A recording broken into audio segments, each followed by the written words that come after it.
I think anyone can become a CEO. A CEO is just a title, right? Right. Every student can follow a path and reach whatever title they choose to. Enjoy what you're doing. If you enjoy it, the path comes easier. Having passion, having purpose, having perseverance. I think a lot of it is true. When they get married, it drops to 30%. And when you have children, it drops even further. When you walk into the office, you're no longer wearing a gender hat.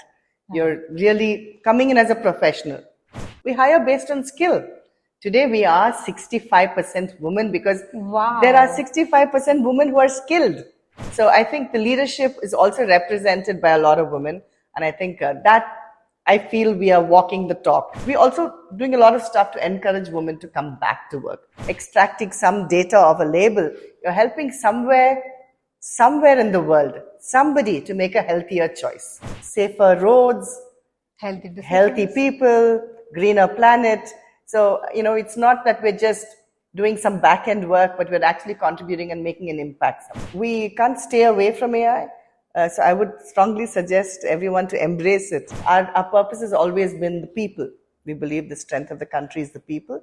We wanted to leverage that. Human element has to stay on top of the automation and the technological advances, because finally that's what makes everything meaningful. Because finally, whatever the output is, it's back for humans. Be open, be flexible. I think that's very important. And continuously upskill. You have to own your success at every point. And success can just mean being happy in that moment, as simple as that.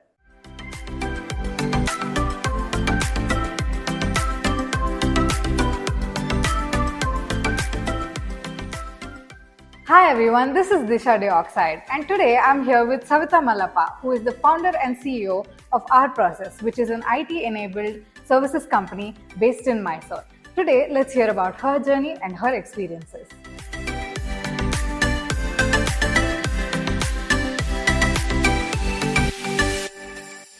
Were you a brilliant student or were you a backbencher? And when did the turning point towards your success happen, ma'am? So, like we were chatting just earlier, never been a brilliant student, always pretty average. And there was no specific turning point to looking at, where I became brilliant.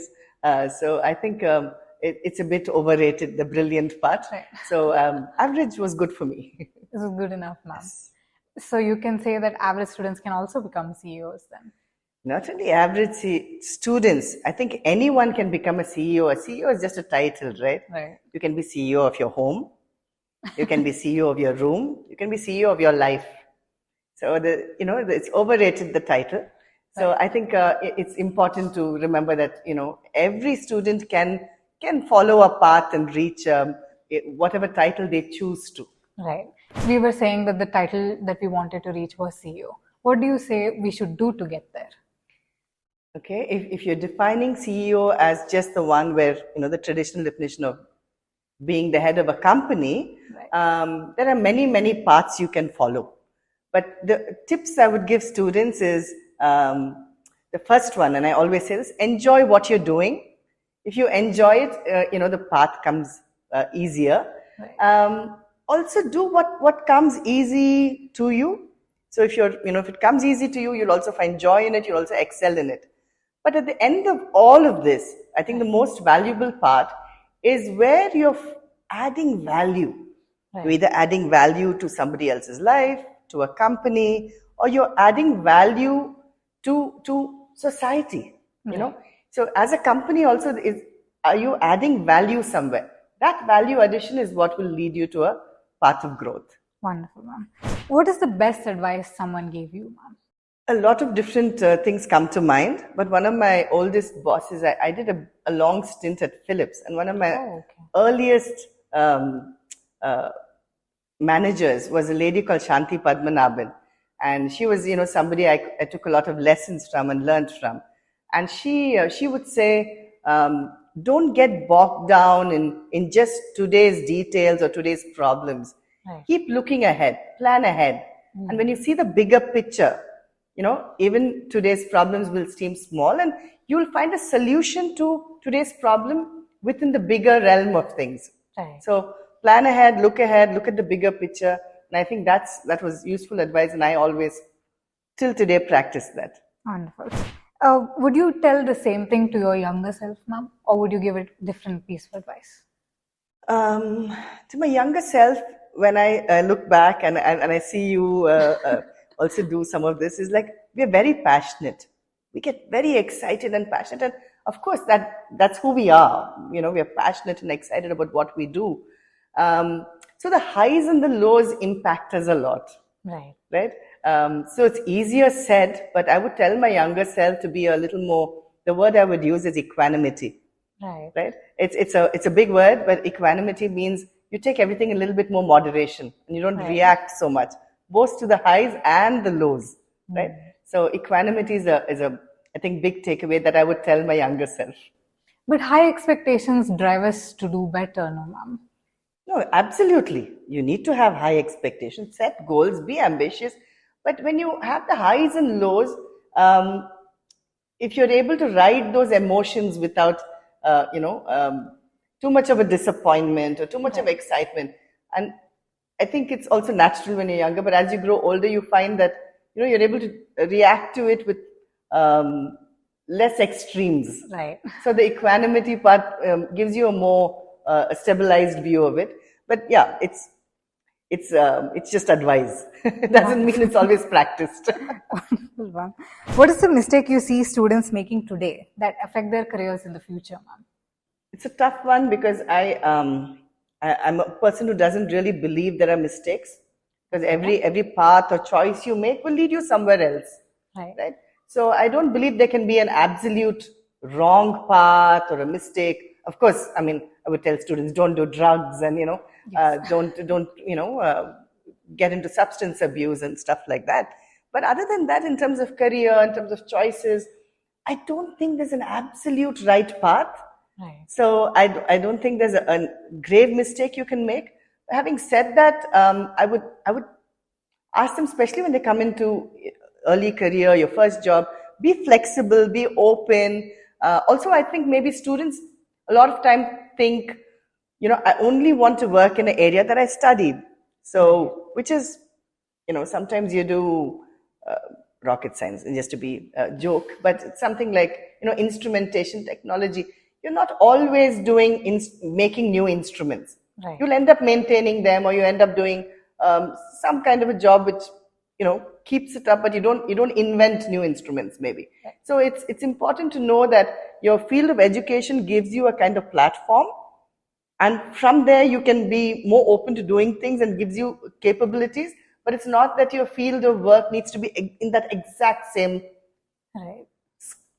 scope of education that you had. Right. And be more flexible, be more open. That's what I would say. Was your path to success easy? Was it just luck, or was it a combination of hard work, ma'am? If you talk about luck and hard work, I would definitely choose luck because I'm not particularly hardworking. But I think it's always a combination of factors. Right. Yes, ma'am. It's a little bit of perseverance, it's a little bit of right time, right place, which is kind of luck. Multi factors. I think it's not just purely hard work or luck or perseverance or passion. Right. I think it's a combination of factors that kind of lead you there. Would you also say then it's important to be prepared for the luck that comes? Because you said right place, right time, right? If you're not in the right place, yes, you lose it all. Yeah, and even if you're in the right place, like you said, if you're not prepared, if you don't cash in on the opportunity, and those are all factors. So it's like I said, multifactorial. You need to be prepared. You need to have an open mind and, plan for your success, plan for your luck. So even luck can be planned, like you said. Yes. Did you ever feel like giving up, ma'am? And what kept you going when you felt like that? Definitely there are moments when you get frustrated and you're like, you feel, you're spending a lot of time and effort and you're not getting your results. So when you feel frustrated, I think that's when you kind of, the people around you make a big difference. Right. So, if it's family, they can support you. A supportive spouse is an absolute must. Even children can be supportive, and they've also been supportive. I think, but the largest thing that when especially at our process, when I come in and when I see all the young folks, especially from some very humble rural backgrounds, um, enjoying their job, and we have a lot of people with disabilities, and I see people with disabilities coming in and signing to each other, Oh, right? And those things just motivate you. You say, wow, what an impact, and it's so nice to see that so many people have so much less or so little, and there's still joy. And then, you're still complaining about your big problems. So, then your frustration goes away. But yeah, so it's all of this. It's the impact you create. I think it's very important to have supportive family. wonderful, ma'am. What sacrifices did you make to reach this position, ma'am? So when we started our process, as we basically, I think this question comes later about how we started our process, but we were based out of Bangalore, and I used to work, before our process, used to work corporate jobs in Bangalore, and we were, the whole family was there. So when we started out, the commute in Bangalore those days also used to be 1 hour. Oh, it was bad back then too, ma'am. Back then too, right? So, my husband and family would say, just drive the other way. Instead of driving towards work, drive towards Mysore. So, in a couple of hours, you end up in Mysore. End up in Mysore. At least now it's definitely a couple of hours. So the commute, and the fact that I had to be away from the family, Right.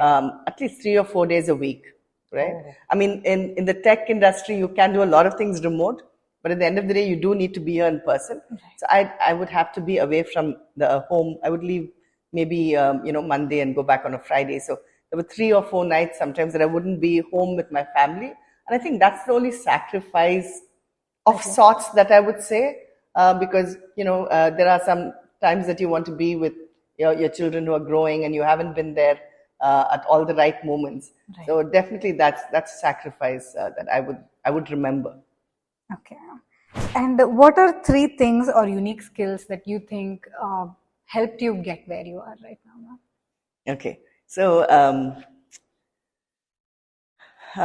if you look at, again, I think there's multiple, but if you look at 3 skills like you've asked me, I mean, the management gurus all talk about the 3 Ps.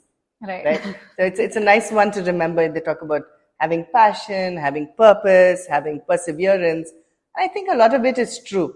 But how I would interpret it is, the passion is really, the passion for me was to make an impact. Right? And I think that's the passion that was driving, because you could do a corporate job day in, day out, but after some time, there's no passion in being part of a multi-crore multinational company where, you're doing something. So the passion to create an impact, and especially beyond, the metro cities, and making, a difference. That was the passion that I think was what drove this effort. If I look at purpose, again, the purpose is linked to, just having ventured beyond Bangalore. And perseverance, I think, is very important, because if you look at the last 15 years of our process, the first few years were really not easy. And I think, for a long time, I didn't even take a salary home. Oh. Right? Yeah. And coming from a multinational job to, Not taking a job salary home. with no salary. Right. Sometimes it's like, what am I doing, right? But you kind of stay the course, and you ride the wave, and then it comes easier. Right. So unfortunately, I had the benefit of surviving those 5-6 years, where I think a lot of entrepreneurs go through it, but it's not easy right away. So that perseverance is also very important. Right. Wonderful, ma'am. As a woman in a leadership position, what challenges did you face, and how did you overcome them? It's not very often that we see women in leadership positions, as sad as it is to say that. Right. So, right. Yeah, there's some amazing statistics. I was recently at a women leadership event, and they say there's maybe about 50% of women who actually are in the workforce, maybe 40-50%, which is already a good ratio. But when they get married, it drops to 30%. And when you have children, it drops even further, Oh right? dear. So the percentage of women in the workforce really can drop. And I think, it's the whole society, the support system, everything that needs to evolve where women can continue their careers. So talking specifically to your question, I think the challenges that I faced in corporate life, there's definitely a gender bias. It's not called out enough, but there is a gender bias. There's no doubt about it. What we do at our process, and I think this is where we try to make a difference, is we not only have, a gender neutral workplace. When you walk into the office, you're no longer wearing a gender hat. You're really coming in as a professional, and that's it. So that's what I feel provides a clean workplace. We also don't hire based on quota. We don't say, oh, we're not going to hire 60% women because we want to check some box. We hire based on skill. Today we are 65% women because there are 65% women who are skilled. That's wonderful to Right. hear, ma'am. Yeah. And you'll find a lot of the boys, the men, they want to venture out and go beyond Mysore. But the women like to stay back, and we appreciate that, and they are very loyal, they're very diligent. There's a lot of characteristics that, help retain women. Right. So I think the biggest thing we can do is, I think, at a workplace, be gender neutral. The other thing we do at rProcess, and I think that's kind of also a key factor, you find a lot of companies that say we are 50-60% women, but I think at the leadership level, we're also 50-60% women. So if you look at the head of HR, our director of HR is a woman, director of finance is a woman, chief information security officer is a woman. So I think the leadership is also represented by a lot of women, and I think that I feel we are walking the talk, right? Because we don't just say it, we also do it. I mean, and we're also doing a lot of stuff to encourage women to come back to work. Because a lot of times you take a break, and then we encourage them to come back to work even after a break. So we give them an equal chance to come back, and sometimes resumes get lost. So we make sure that doesn't happen, and we promote that to some extent. Wonderful, ma'am. That's amazing to hear. What are the problems your company is solving? What are the core services that your company specializes in? Right. So rProcess has evolved over time to providing three main verticals. What we do is largely we provide services in the AI and machine learning area. We create data sets, be it for agriculture, be it for the auto sector. We do a lot of stuff in ADAS, which is basically for road safety. We also do, so all that comes in the AI and machine learning vertical. Then we have a digital operations vertical where we do labeling of food. We also have the engineering services. So that leads up to your other question where you were asking me what impact or what problems are we solving, right? So if you see all the AI today, if you don't have those safety features, they would lead to more road accidents. So we believe, and I always tell our people, when you're working on the auto sector, you're working on road safety and you're doing the AI data set, you're actually creating, more safety on the roads. You're probably saving lives, reducing accidents. So I think it's a big impact what these young folks are doing in terms of annotating data sets for ADAS. If you see in digital ops, we do a lot of food labeling. And today, the labels on the food, I don't know if you've seen a packaging of food. There's so much data on it, right? And you probably need a magnifying glass to see it. So what we do is we extract the data and we put it into specific areas with some kind of AI labeling tools. And basically you get to see if there are, if I go to a store and there's 5 boxes of cereal, I still have to, read each of them. So if you're shopping online or you're using these smart labels, you can say, I want the cereal with the lowest sodium or the lowest sugar. Right? And this is a very interesting company we work with, when it was conceived also because somebody's father had some health issues. Right? So we have a huge number of people working on food labels because it helps you make healthy choices. And today with so many health concerns, like I said, I tell our folks, you're not just extracting some data of a label, you're helping somewhere somewhere in the world, somebody to make a healthier choice. Right? So that's what we do in the digital ops area. On the engineering services side, we actually work majorly with solar installations across the world. And these solar installations, like all of us know, are providing a greener planet today. So we actually design and draft the drawing, and then it gets installed across residences, commercial spaces, and also at utility scale. Oh, wow. So we work in the solar space. And I think I'd like to think that everything we're doing is contributing somewhere to a, either safer roads, healthy people, greener planet. So, it's not that we're just doing some back-end work, but we're actually contributing and making an impact somewhere.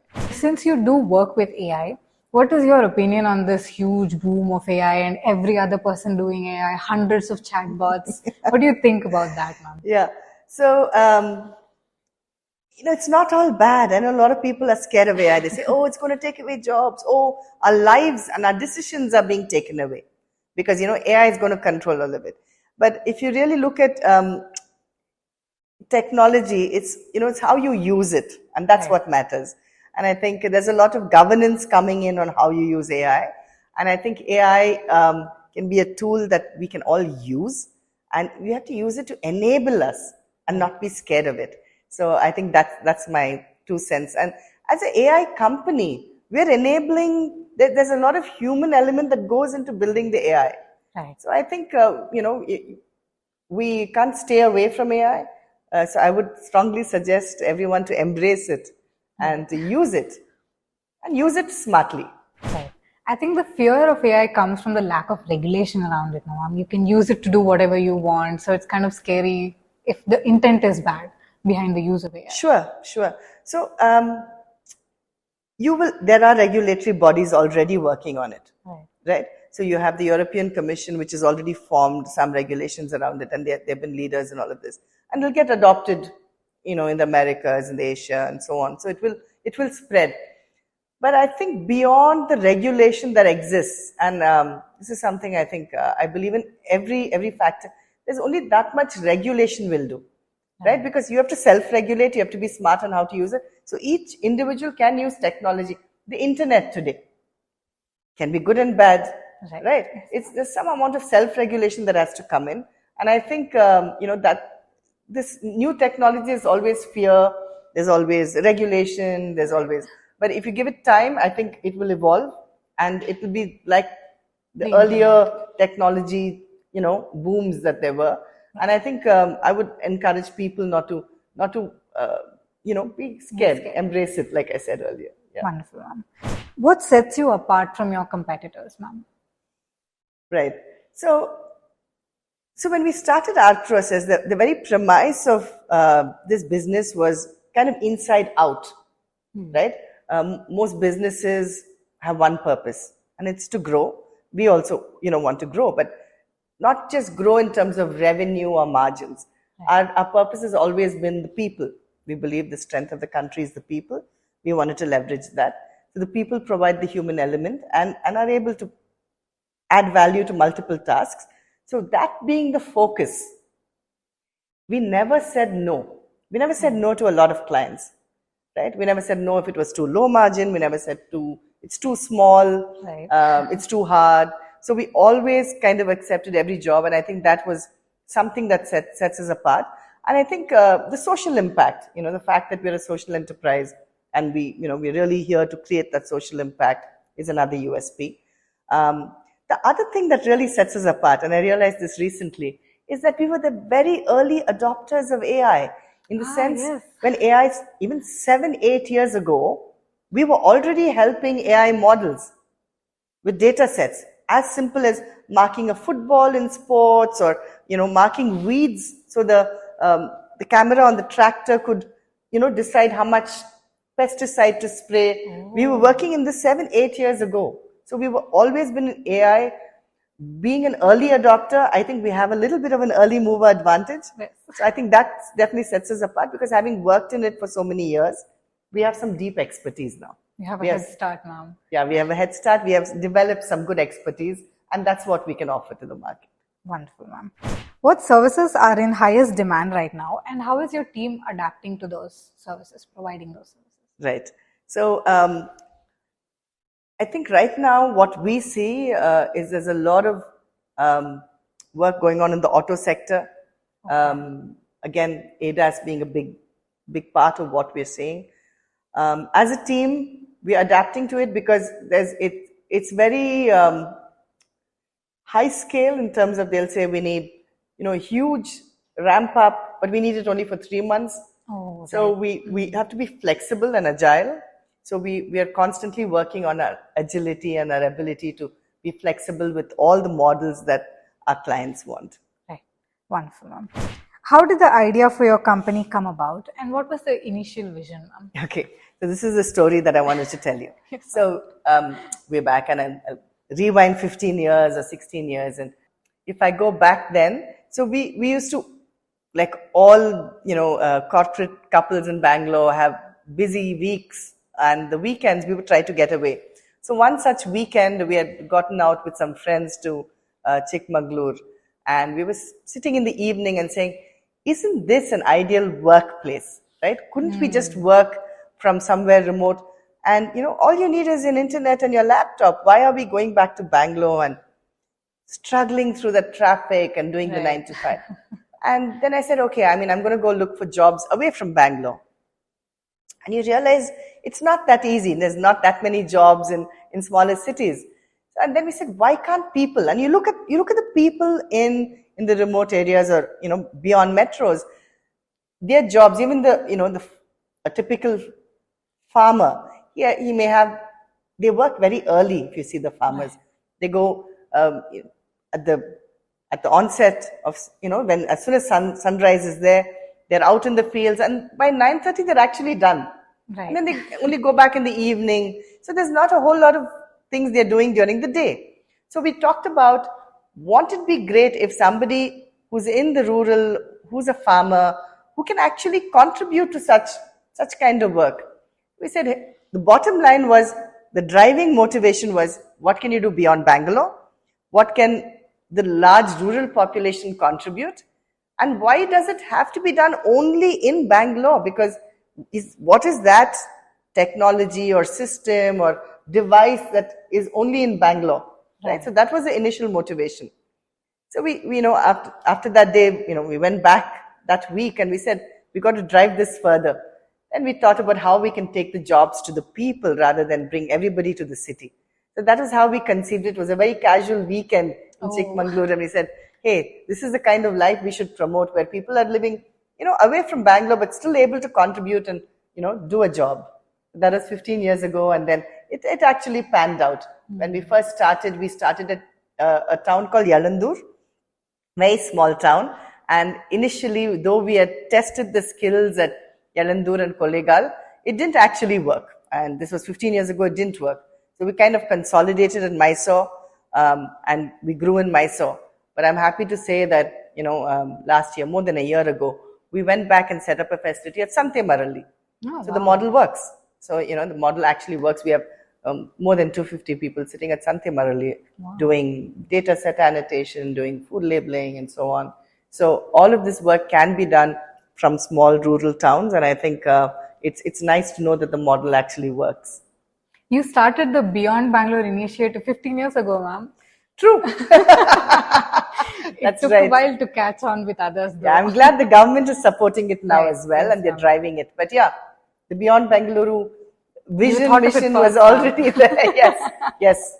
And it was very selfish. It wasn't a noble cause, believe me. I said, I had to get out of Bangalore. How do I make that happen? So, that drove the whole idea. And you brought a lot of other people along with you too. That's right. Yeah, that's an interesting point. If you note, I see many of our leadership, they're all people who've returned to Mysore. They're not folks who, who've gone away. They're people who went to London to work or went to Oman and did something, wherever, all over, majority in Bangalore. And they said, we want to come back home to Mysore. Right? So there was this whole return to Mysore trend that we encouraged. Wonderful, ma'am. What is the future trend of your industry, ma'am, according to you? It's a tough one. I wish I knew the right answer, but the AI, being largely in I think it's very dynamic. It's changing very fast, and I think we all have to adapt. So, though we are making data sets for AI, there's so much automation that the data sets also pre-annotated these days. So there's less and less human effort that's needed.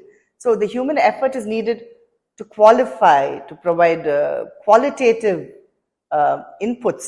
So I think that's where the industry is trending, where you have to upskill to what the human element or the qualification or the qualitative element will bring in, and not so much the manual automated part. So you constantly have to think about what is this human factor that is absolutely essential despite the automation and despite the AI. And there is one, right? I strongly believe, and there is one. It's even called human in the loop, right? So there has to be a human in the loop, on the loop.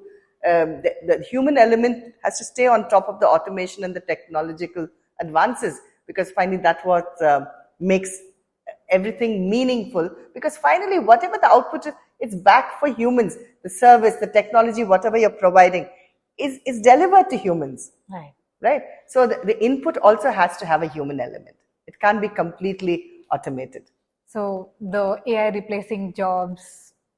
It will replace some jobs. But not everything. So what is that it's not going to replace is, like I said, the qualitative part. Right. The human subjectivity that comes in. So that fear is irrational, no, ma'am? I think it's not, firstly, it shouldn't be a fear. Yes, correct. So, right? Embrace it.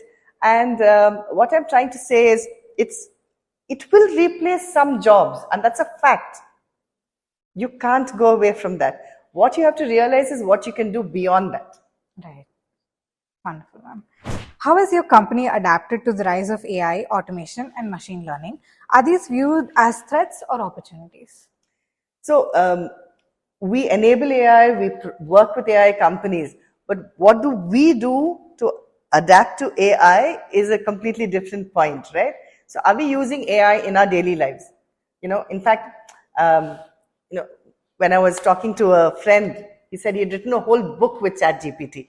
And, that got me thinking. And so, simple things like whether it's ChatGPT, tools for spreadsheets, tools for your emailers, for presentations. So I encourage all our managers and leadership to continuously explore and adapt and use these tools, right? Don't be scared of them. Don't think, oh, they're going to replace what I do, the nice element that I bring. Use them and adapt to them and, bring it as part of your daily life. So you got to, move with it. Does that increase your value as an employee as well, if you have a good grasp over AI tools and things? Because a lot of people are saying, oh, learn AI tools so that you are better than your peers or whatever, whenever going for a... I would answer that as a yes. Okay. Right? But I think everybody should adapt to it. It's not like you need to know all the tools. You have to be open to it, right? And you can say, I use this, but if you have other tools, I'm happy to learn, right? So don't be scared of it. Yes, it's good to have tools. It's good to know tools. Don't shy away from it. Wonderful, ma'am. Could you talk about your company's corporate social responsibility, ma'am? Yes, it's a good question and a favorite point, because as a social enterprise, we take CSR very seriously, ESG, CSR, all of that. So when we were, like I said, early years, not a whole lot of revenue, we were still much below the norm. So the government actually mandates 2% of CSR beyond a certain revenue and, profitability margin.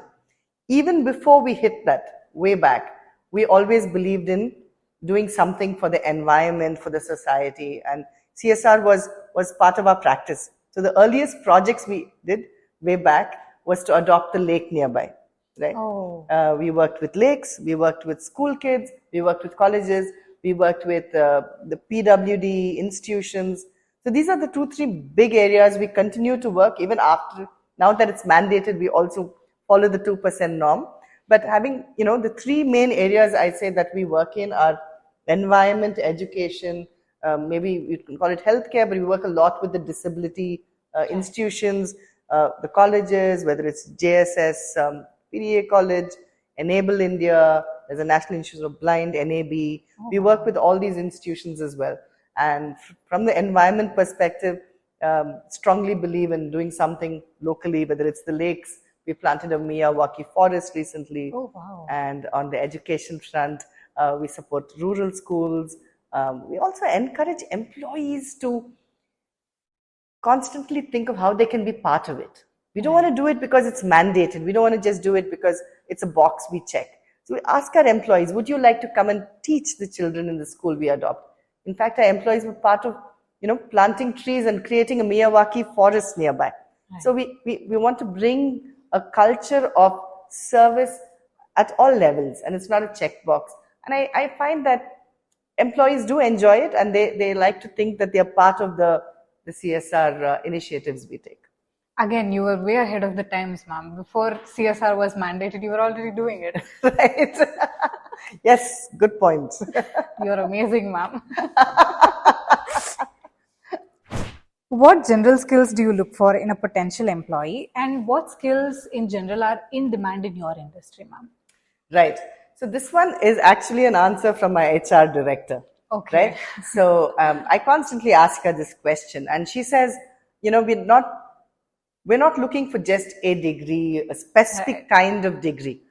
So what she says, and I kind of echo this, is we look not just purely for academics or simple skills. It's more an attitude that you bring with it. And I think what's really important today is that you're flexible and open. Like I said, don't stick to only your core area of work. See where you can add value. See if you can adapt and adopt. And, if it's a new area of work or a new building, be adaptable, be open. I think that flexibility, because technology is changing, the industries are changing, the environment is changing. And you can't say, no, I'm, for example, I'm a commerce degree and I only want to work with numbers, right? Maybe the job doesn't need only numbers. Maybe it needs a little write-up at the end. Right. So maybe then you use an AI tool to give that write-up, right? So be open, be flexible. I think that's very important. And continuously upskill.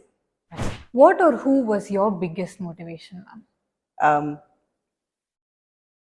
I'd like to think of some hero or heroine that I can state, but for most part, I think, like all humans, we're quite selfish. So most of the motivation comes from self, because you want something easier or faster, and I think like I was telling somebody, I like shortcuts. I don't like to work too hard, so that motivates you. So it's not. I can't think of one person per se. You would name yourself as the motivator, ma'am?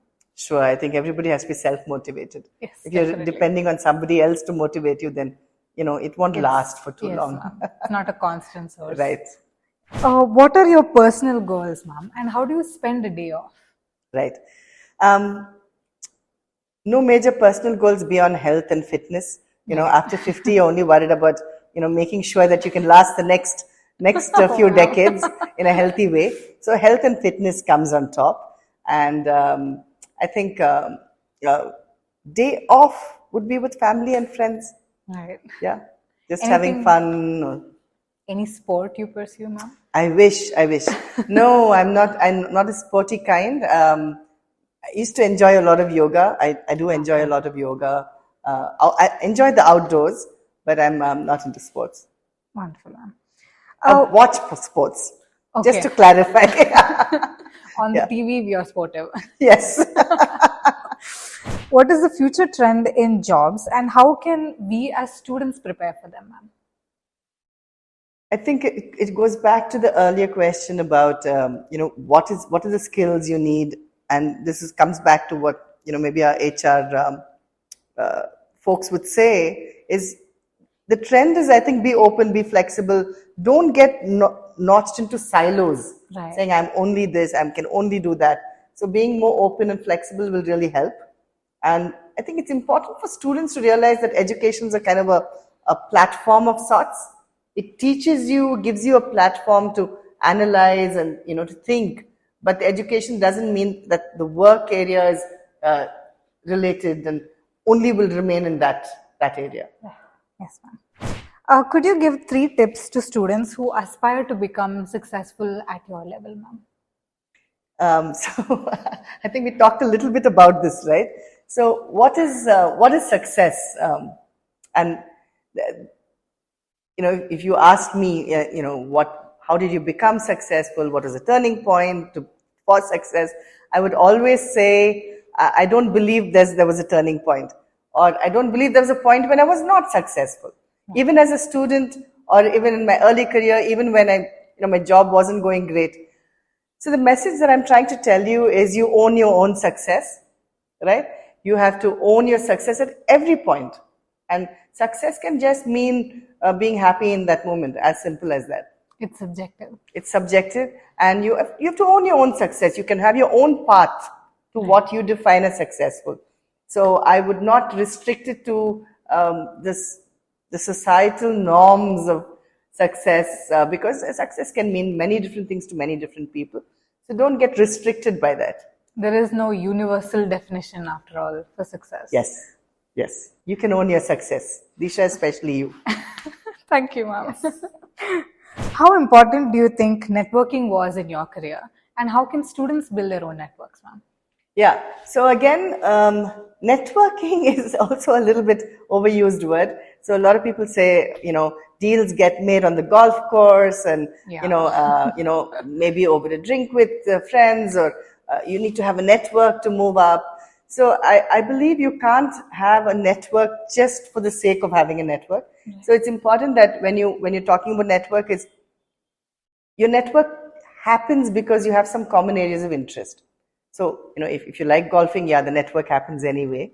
And if you like we said, sports, like watching sports, like you have a bunch of friends you always go watch cricket with or play cricket with, right? Then you have a network. And maybe you're into hacking software, and you have a team of people who are hacking software with you. It could be as simple as a foodies group. Right. I know people who will go searching for idlis at every joint in Mysore and Bangalore. So it could be an idli group, I think there's even such a group that I know of, in Bangalore. But there's an idli group. You can even have I know there are girls who run every Sunday, and they're called the runners group. So, the network comes because you have common interests.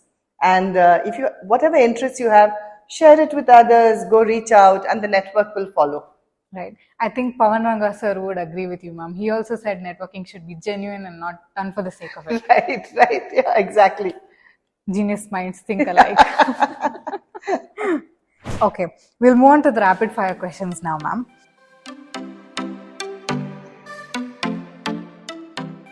What is your favorite food? Yes, I'm dal chawal kind of person. Oh, very really? Simple. I'm happy with my dal chawal, maybe rasam or something, but nice. Nothing fancy. Wonderful, ma'am. If you could trade places with anyone for a day, who would it be and why? I thought about it, and if I say Trump, I don't know what he can solve. Maybe if I was Putin, I could at least solve the Ukraine war. Trump would have too many things to do. So maybe Putin would be the right answer. Oh, wow. Can solve at least one war immediately. Right. Yeah. If you could be a superhero, who would you be, ma'am? Heroine. Heroine. Right? So, Wonder Woman. Got the power, got the right outfit. Oh. Yeah. Wonderful, ma'am. What one book would you recommend to people to read? So, for youngsters, and when I was younger, way back, I used to like to read philosophy. Oh, but the philosophy books are sometimes can be too deep. But I think a philosophy that's more like fiction or like pop fiction is like Ayn Rand. So I used to like to read Ayn Rand. So I think maybe younger people would like that as well. Wonderful, ma'am. What's your favorite movie, ma'am? Shawshank Redemption. Oh. Have you seen it? I have not. Okay, that's a must watch on your list. But it's very high rated on IMDb, I think. Yeah, it's very inspiring because it's about somebody who escaped from prison and life beyond that, and it's very inspiring. It's a lot about hope. Right. It's a nice movie. What kind of music do you listen to, ma'am? I'd like to think I'm open to all kinds of music, but we kind of grew up on a lot of rock and roll those days, so it's still so it familiar. Has a soft spot. Yeah, retro stuff. Yeah. Wonderful. Yeah. What's your favorite childhood memory, ma'am? Ooh, wow. Playing Monopoly, Oh, Scrabble, okay. board games. Wonderful. Yeah. That's very nostalgic, I think. Yes, yes, we should bring it back.